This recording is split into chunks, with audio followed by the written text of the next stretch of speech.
Ouais, bah, ça s'est très bien passé. Il y a eu des hauts et des bas. Ça a été une course super difficile. Vraiment pas simple, on le savait avant le départ. Et avec Charles, voilà, on a été performants, c'était top. On s'est battu du début à la fin. Et voilà, d'avoir nos concurrents loin derrière, on est toujours ravis.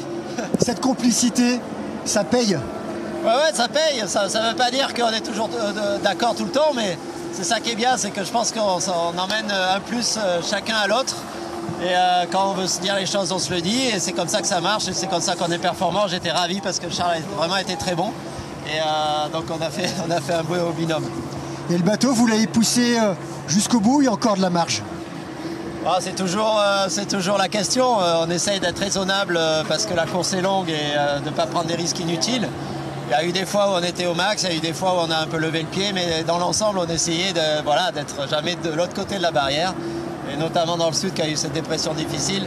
On est passé vite, mais ça secouait aussi beaucoup sur notre bateau et il fallait vraiment se tenir. Mais c'est très solide, hein. C'est très solide parce qu'ils encaissent quand même énormément.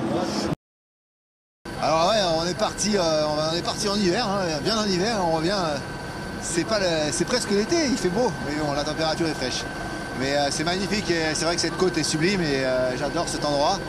Et j'ai adoré la dernière nuit parce qu'on a passé tous les endroits où j'ai appris à naviguer, c'est mes meilleurs souvenirs et c'est un des plus beaux endroits au monde pour naviguer. Et c'est compliqué, il y a du courant, il y a de la côte, il y a les cailloux et j'adore cet endroit. Donc pour moi, c'était du plaisir d'être là à traîner dans le coin. Content de ce bateau? Ah oui, j'en suis amoureux. Je crois que je suis pas d'habitude, je suis pas très. C'est vrai que ce bateau, depuis le premier jour, je l'aime. J'ai navigué dessus. J'ai jamais pris autant de plaisir. J'ai même retrouvé les plaisirs. C'est vrai que j'ai un peu perdu la foi, on va dire, avec l'année de métier, puis trois courses très difficiles autour du monde que j'ai fait. J'avais un peu moins envie de naviguer. Et ce bateau, depuis que je suis dessus tous les jours, je me lève et j'ai envie d'y aller. Et j'ai envie de naviguer dessus. C'est le plus beau.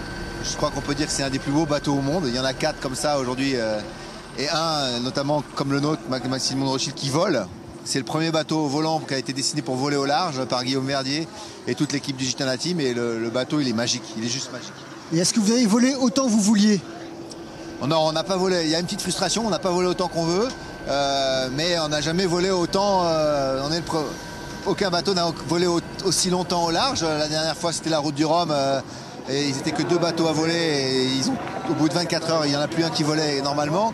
Là, on a quand même fait quasiment la moitié du parcours en mode vraiment volant et un peu moins volant sur la fin, pour une petite raison technique. Mais en plus, c'est des chocs. Hein, c'est pas.